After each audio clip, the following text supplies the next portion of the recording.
આપણે બનાવશું ઊંધિયું. હવે ઊંધિયામાં સૌથી પહેલાં જોઈએ આપણે કઈ વસ્તુ, પ્રેમ. અને પ્રેમ સાથે આ બધા જે આપણે શાકભાજી કટ કરીને રાખેલા છે તે જોઈએ. અને પ્રેમ ન હોય તો સરસ ન લાગે અને ટેસ્ટી પણ ન બને. સમજી ગયા ને?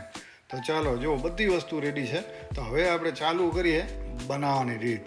આ જો લીલી મેથી પણ છે, આ છે લીલા મરચાં, લસણ ક્રશ કરી રાખેલ છે અને પાપડી છે.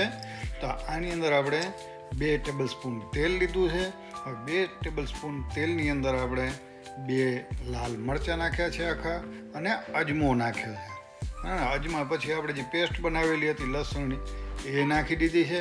પેસ્ટ એટલે ક્રશ કરેલા હતા, બહુ સાવ પેસ્ટ કરેલી નથી. આદું, લસણ અને લીલા મરચાં ક્રશ કરેલા.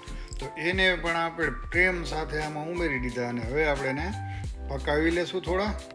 હવે આમાં આપણે થોડું લાલ મરચું ઉમેર્યું કલર માટે, કારણ કે આપણે આ તેલ સાથે ઉમેરી દઈએ સ્ટાર્ટિંગમાં એટલે કલર પણ બહુ સરસ આવે. હા, બહુ સરસ કલર આવશે. તમે પણ ટ્રાય કરજો. અને મિત્રો, સૌથી પહેલી વસ્તુ એ કે જો તમે આપણી ચેનલને સબસ્ક્રાઈબ ન કરી હોય તો કરી નાખજો. બરાબર છે? લાઇક, શેર અને સબસ્ક્રાઈબ કરી નાખજો, જેથી તમને જલ્દીથી એવી અવનવી રેસીપી જોવા મળે. ગુજરાતી સ્ટાઇલમાં અલગ અલગ રીતની હું બનાવતો હોઉં છું. ચાલો, હવે આપણે આજે મગફળી રાખી હતી પેસ્ટ બનાવીને, એ નાખી દીધી. આની અંદર ટોપરાનું ખમણ છે, મગફળી છે, પછી પ્રેમથી આપણે મિક્સ કરી લીધી છે. એને પણ થોડી પાકવા દેશું. બરાબર છે? એ પાકી જાય એટલે આપણે એની આગળની પ્રોસેસ કરશું. ને આગળની પ્રોસેસમાં આપણે કરશું શું? તો મિત્રો, હવે આપણે આની અંદર ટમેટા ઉમેરશું. જે આપણે ટમેટાની પ્યુરી બનાવીને રાખી છે, 2 ટમેટા છે, એને હવે આપણે આમાં ઉમેરી એને પણ આપણે પ્રેમ સાથે મિક્સ કરી લેશું અને તૈયાર કરશું આગળની પ્રોસેસ માટે. એટલે ચાલો, હવે આને આરામથી છે ને થોડું પાકવા દો. બરાબર છે ને? જેટલું આરામ મળશે ને આરામથી પાકશે ને એટલો ટેસ્ટ સારો આવશે. અને પ્રેમથી જ મિક્સિંગ કરવાનું. જો હવે આપણે ગરમ મસાલો નાખી દીધો છે, 1/2 ટેબલ સ્પૂન ગરમ મસાલો ઉમેર્યો છે આપણે. એને પણ આપણે મિક્સ કરી લઈએ અને આરામથી પ્રેમથી મિક્સ કરીને બનાવવાનું મિત્રો. એટલે ટેસ્ટ તો જ આવશે. અને પ્રેમ વગર બનાવીએ એ વસ્તુનો કોઈ દિવસ ટેસ્ટ હોય નહીં. એટલે કહું છું, જેટલું બને એટલું પ્રેમ વધારે ઉમેરવાનો આની અંદર. ચાલો, હવે આપણે ઊંધિયાનો મસાલો નાખીશું આની અંદર. આપણે આ રેડીમેડ મસાલો છે જે હું વાપરું છું. તો એક 2 ચમચી આપણે ઊંધિયાનો મસાલો નાખ્યો છે. હવે આપણે એને પણ મિક્સ કરી લેશું. અને જો મિત્રો, સાથે સાથે આપણે જે મસાલો તૈયાર થાય છે એની અંદરથી તેલ પણ છૂટું પડવા માંડ્યું છે. જો, એટલે આપણો મસાલો રેડી થવા આવ્યો છે. હવે આપણે જે પાપડી રાખી હતી એ પણ ઉમેરી દીધી છે. પાપડીને પ્રેમથી આપણે મિક્સ કરી લઈએ. હવે મિત્રો, આપણે થોડું ગરમ પાણી ઉમેરીશું આની અંદર. ઠંડુ પાણી ક્યારે પણ નહીં ઉમેરવાનું, કે જેથી કુકિંગ પ્રોસેસ છે તે ઊભી રહી જાય. એટલા માટે આપણે ગરમ પાણી ઉમેરવાનું કે કુકિંગ પ્રોસેસ છે તે ચાલુ રહે. હવે મિત્રો, આપણે આની અંદર જે આપણે મેથી રાખેલી હતી, લીલી મેથી, તે પણ ઉમેરી દીધી છે. અને ઢાંકણ લગાવી અને આપણે 10 મિનિટ માટે આને પકાવશું. જેટલું જોઈએ એટલું ટાઈમ આપવાનો મિત્રો. જેમ ટાઈમ આપશો એને પાકવા માટે તેમ ટેસ્ટ સારો આવશે. પ્રેમ અને સમય આ પૂરતું મળે તો કોઈ પણ રેસીપી ટેસ્ટી અને સરસ બને છે.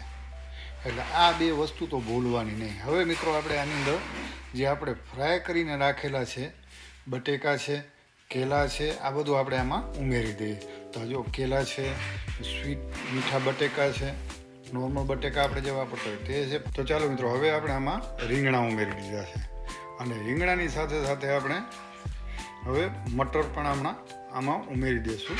હવે મિત્રો, પાછું આપણે પ્રેમ સાથે એકદમ આ બધા શાકભાજીને મિક્સ કરી અંદર થોડું પાણી ઉમેરીશું.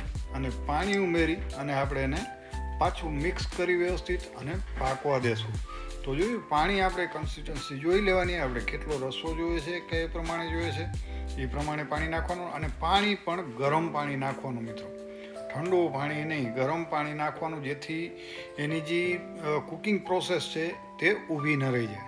આપણે ઠંડુ પાણી નાખીએ તો પાછું આખું શાકભાજી જે મસાલા છે આપણે જેની અંદર બનાવતા હોય એ પોટ પણ ઠંડુ થઈ જાય અને પાછું એને વાર લાગે. અને એ પ્રોસેસમાં એની અંદર ટેસ્ટમાં પણ ફરક આવી જતો હોય છે. તો હવે આપણે આની અંદર નિમક ઉમેરી દીધું છે ટેસ્ટ પ્રમાણે. છતાં તમારે ચેક કરી અને પછી પાછું જોઈ લેવાનું. નિમક ઓછું વધુ થાય તો તે આપણે એડ કરી શકાય.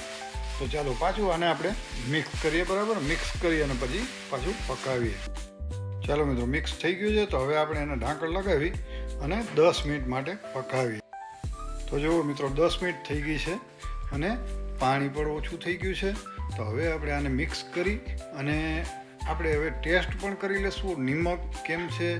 જો નિમક ઓછું હોય તો આપણે એડ કરી શકાય છે, એટલા માટે ટેસ્ટ કરી લઈશું. ચમચી વડે ટેસ્ટ કરી લઈશું અને એકદમ બરાબર કન્સિસ્ટન્સી છે. અત્યારે આપણે આમાં કાંઈ વધારે પાણી નાખવાની જરૂર નથી. બાકી જેવું આપણે જોતું હોય એ પ્રમાણે એડજસ્ટ કરી શકાય છે. આને તમે પરાઠા સાથે કે રોટલી સાથે કે રાઈસ સાથે પણ લઈ શકો છો. અને હવે આપણે આની અંદર વડા જે બનાવીને રાખેલા છે. તો મિત્રો, આ વડા મેં કઈ રીતે બનાવ્યા છે અને શું આની અંદર ઉમેરેલું છે તે મેં રેસીપીમાં આપેલું છે, રાઇટિંગમાં છે, તે તમે અંદર જોઈ શકો છો. તો આ પ્રમાણે મિત્રો તમે પણ બનાવી અને ટ્રાય કરજો, બહુ સરસ લાગશે. અને આ વડા પણ આપણા આમને આમ રહેશે, એકદમ કડક. તમે જુઓ, બહુ સરસ લાગશે અને તમે પણ ટ્રાય કરજો. અને મિત્રો, હજી જો આપણે સબસ્ક્રાઈબ ન કરી હોય આપણી ચેનલને તો સબસ્ક્રાઈબ કરી નાખજો, ભૂલતા નહીં.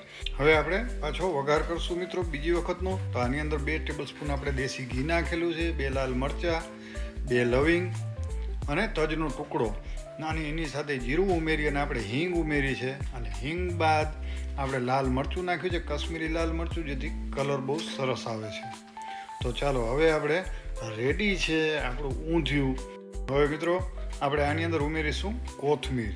લીલા કોથમીર જે આપણે કટ કરીને રાખે તે ઉમેરી દેશું. અને તમે જુઓ છો કે કલર પણ કેટલો સરસ આવ્યો છે અને ઊંધિયું કેવું લાગે છે. તો મિત્રો, તમે પણ આ રીતે ટ્રાય કરજો બનાવી અને કેવું લાગે છે તે મને કોમેન્ટ બોક્સમાં જરૂરથી જણાવજો. ચાલો મિત્રો, થેન્ક યુ આ વિડીયો જોવા માટે અને બાય બાય. ફરી મળીશું, જલ્દી મળીશું.